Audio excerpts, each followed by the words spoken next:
我们现在正前往多田荣吉故居。这座历史建筑曾是多田荣吉的住所，他是日治时期淡水的官员，也担任过街长。我们现在走在马偕街上。马偕街可不是一条普通的道路，它是以台湾历史上极具影响力的外国人之一命名，马偕博士。这位来自加拿大的宣教师于1872年抵达淡水，并奉献一生于北台湾。他不只是传教士，也是一位医生，一位教育者，是文化之间的桥梁。马偕创立了学校，开设了台湾第一间西式诊所，还培养本地医师。他会说台语，娶了本地女子，真正融入了这块土地。我们现在来到文化路，这里有新北市立图书馆淡水分馆。我们现在要从人行天桥走过文化路，多田荣吉故居就在对面。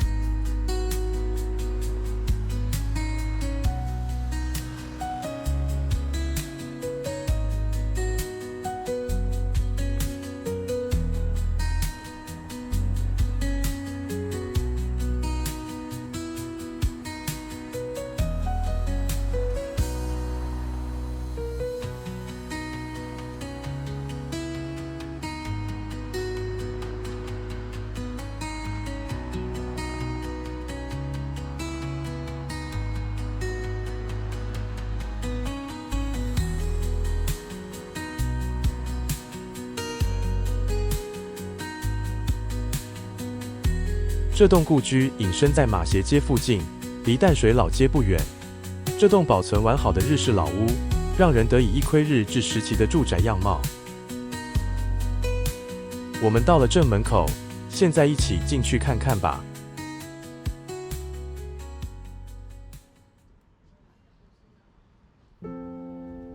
一走进大门，立刻感受到这里的和谐氛围。高大的树木，利落的建筑线条，以及简朴静谧的气息。从入口延伸出来的是一条碎石小径，修剪整齐的灌木与本地植物，营造出一处远离尘嚣的小天地。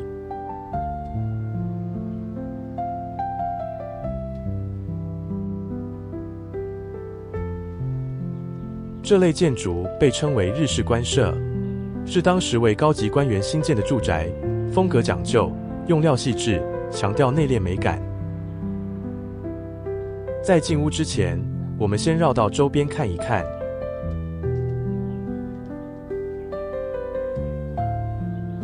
外墙木材经岁月洗礼显得沉稳，大片拉窗让自然光柔和地洒入，每个细节都很安静。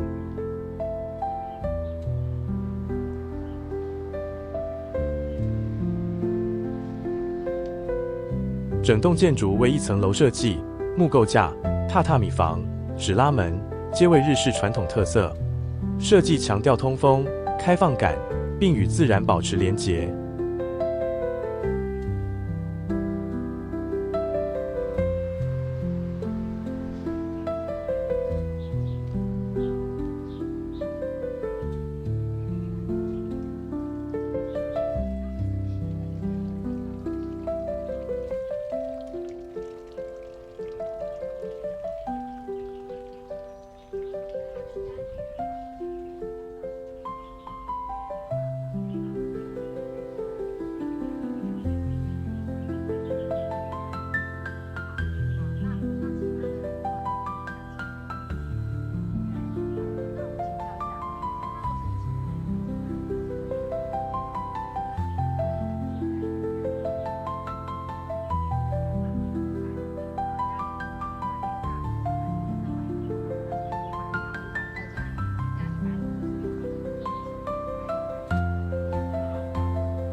这里就是多田荣吉的家，他是日治时期淡水的重要行政人物。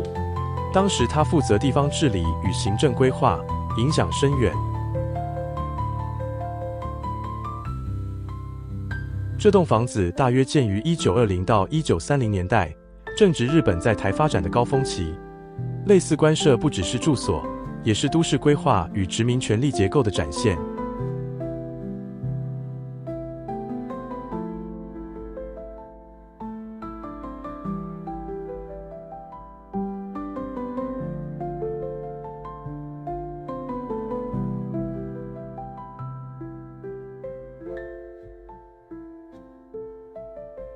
我们现在准备进屋参观，记得要脱鞋，这是日式传统礼仪。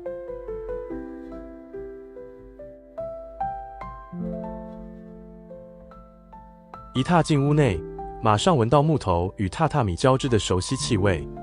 每一间房都很简约但讲究，低矮的书桌、挂轴画，充满文化气息。整体风格克制而优雅，体现当时高官生活的文化品味。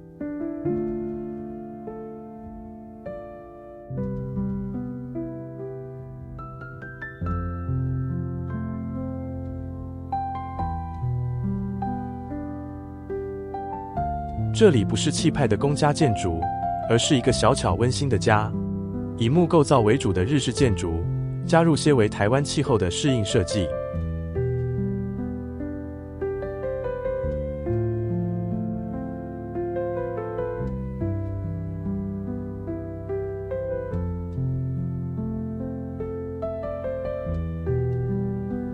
这间宅邸不只是住所，更是一种地位与责任的象征，也反映出淡水的历史变迁。在日治时期，淡水是重要的行政与文化据点，也是一个战略港口，见证台日关系的发展历程。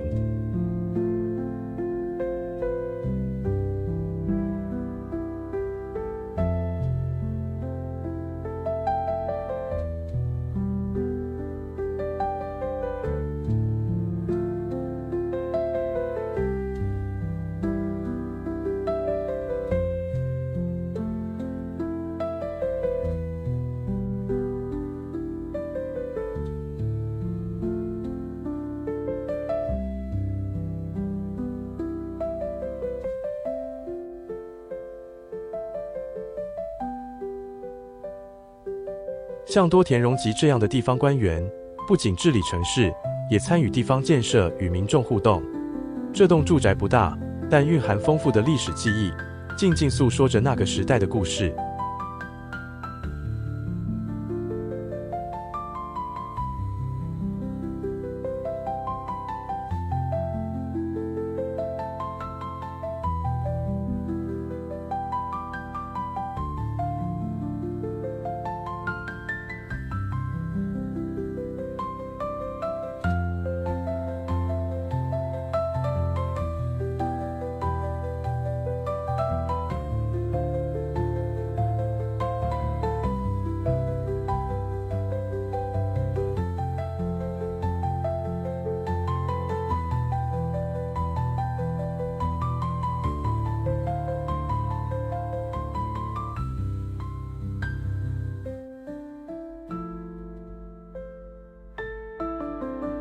在多田荣吉故居里，脚下铺着柔软而略带时光气息的榻榻米，淡淡的稻草香，让人仿佛走进过去的生活风景。榻榻米的铺法遵循传统的吉祥样式，避免四角相交，象征生活的和谐与平衡。而在看不见的结构中，整栋建筑是靠着栓接与榫接的日式木构工法牢牢拼合，不用一根钉子，木头与木头间像拼图一样精准咬合，体现了那个时代职人的用心与工艺的优雅。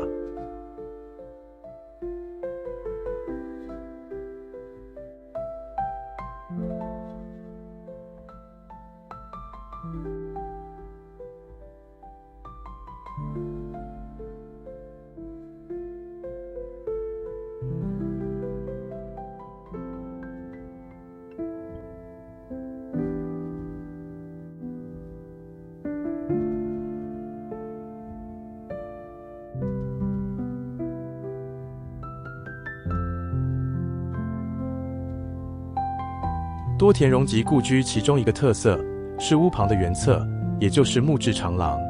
这是连结室内与户外的重要空间，是静坐、赏景、沉思的场所。在日本文化里，圆侧是接待宾客、品茶观景的地方。在淡水的这栋官舍中，圆侧更增添一分诗意与静谧。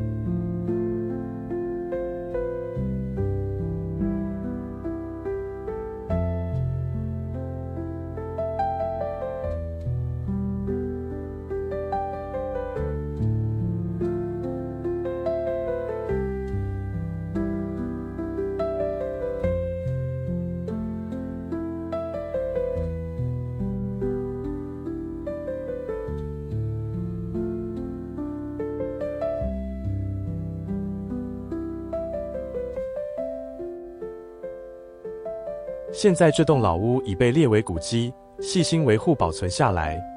这也反映出台湾对多元历史建筑保存的重视。像这样的日式官舍在台湾已经越来越稀少了。二战后，随着政权转移，许多日式建筑不是被拆除，就是转作他用，有些成了学校或办公室，也有不少被拆掉改建。但这栋官舍能留下来，实属珍贵，静静记录着过往的故事。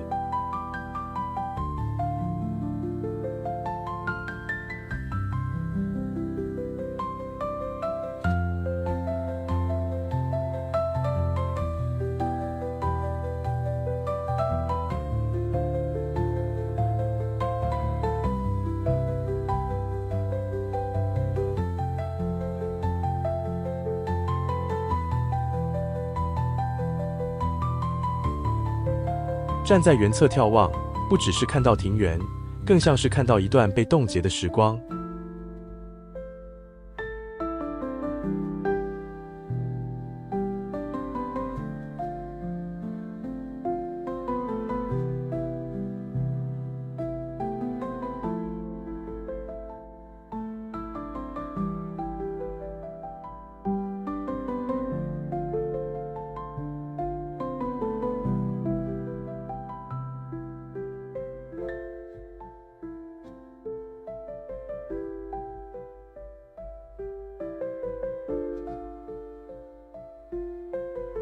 传统日式建筑的核心就是榻榻米房，可以用来坐、睡、吃、聚会，多功能又实用。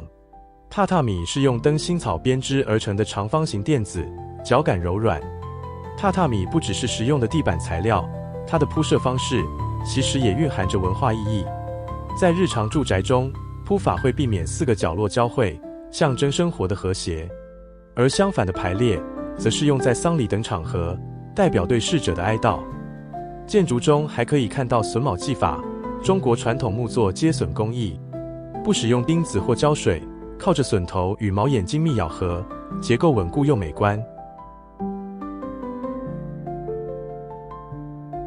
我们的参观即将结束，多田荣吉故居不只是关于一位官员的故事，更是透过建筑去回顾一段曾塑造这座小镇的历史。我们现在继续沿着马偕街前行，踏上下一段旅程。如果你喜欢这趟淡水之旅，欢迎继续观看我们频道的其他淡水影片，别忘了按赞、分享，还有订阅哦。